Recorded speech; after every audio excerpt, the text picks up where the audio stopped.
looking at the camera? Yeah. Am I supposed to? Yes. Okay.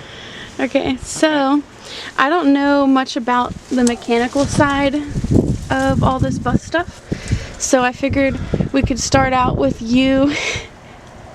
Show them what I'm doing right now. We could start out with you going over all the mechanical stuff that we've worked on. And this is a baby that has no name yet. We've been bottle feeding her in the house because her mom wasn't making enough milk to feed her and her siblings. So I'm going to be holding her while I film because she is wanting some attention today. So I'll take the camera back. So yeah, basically we made that video a couple months ago of the bus, and some things have happened since then.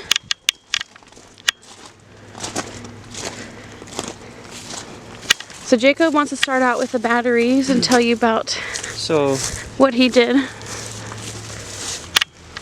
We had to rebuild the ground cables on the bus, and but now going forward, I want to make sure everything's tight. So like, I resecured batteries themselves. Like this was loose when we bought the bus. This was just like laying around, and so I added.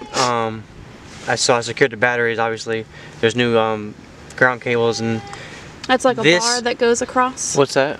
It's like a bar that goes across. Yeah. So the batteries are secured, and and I added 4-gauge accessory wires for an accessory fuse block for the inside because the vehicle had no 12-volt outlets or anything like that. So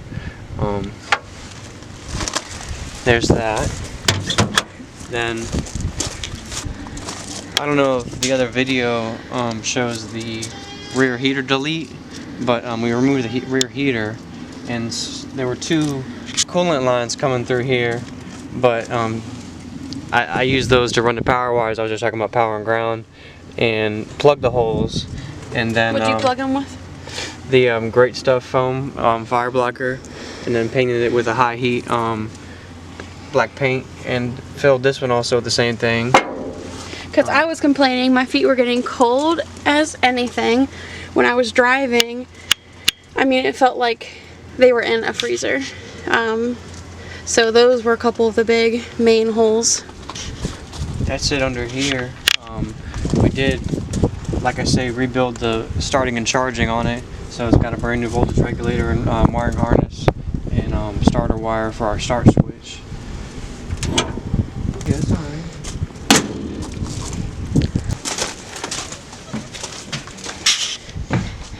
But like I say, so I'm not good at this. You're fine. No.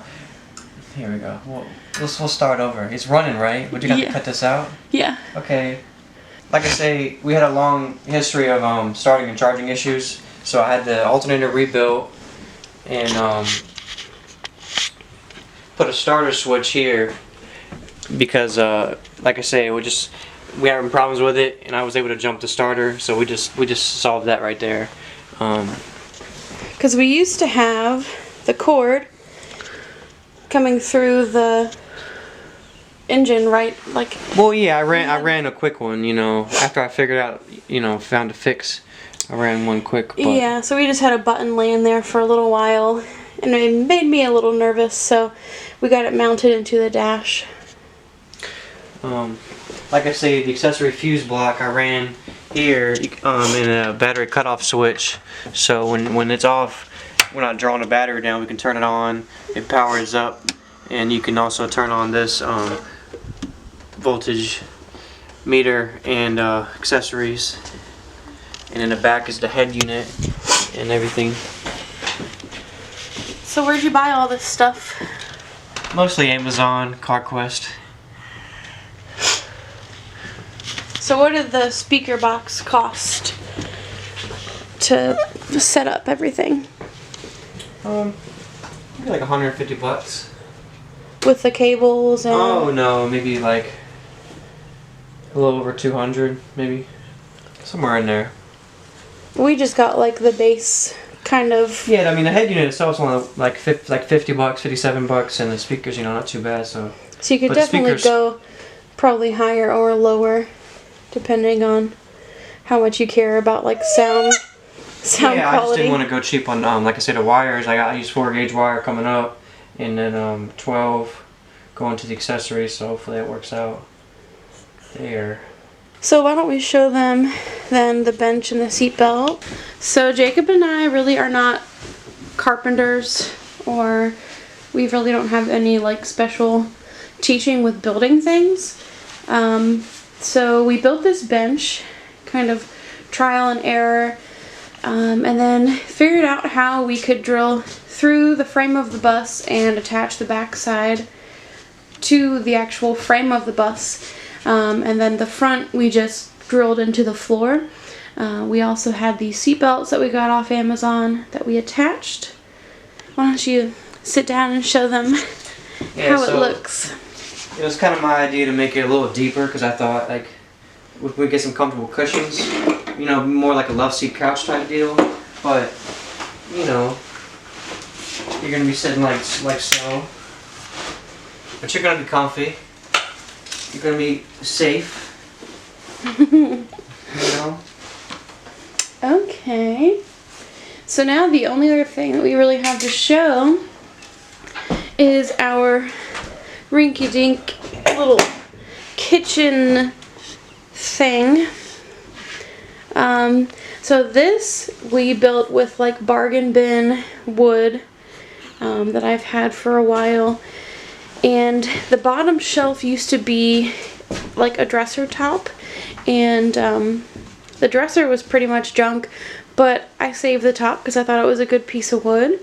Then we got contact paper to make the little countertop. So the idea here is just to have like a little surface where I could like prep food or use a hot plate. Yeah, use a hot plate, cook things, serve things off of it. So we will eventually mount this into the frame of the bus as well. It is in the middle. I mean, we're just working on it. Yeah, and it's super not like level or square in any way. We leveled the top with different like wedge pieces, and we just hit it with like some finishing boards in front here and on the side so that you couldn't see how badly we screwed up. But with it being like clearance bin wood, a lot of it was warped and had little flaws, so I think I'm gonna blame that to be the reason that it was so screwed up.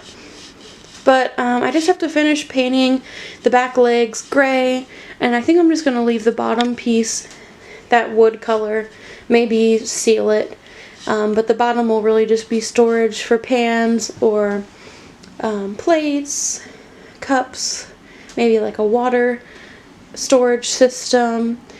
Yeah, so eventually with both of these things, anything that's going to be holding other items, like underneath this bench, we want to get like some eyelet kind of screw-in pieces and do bungee cords to hold everything together while we're going down the road, because that is just something terrible I remember about being in an RV, like stuff's falling off the counters and you know. So that's pretty much everything, and we thank you for watching our video.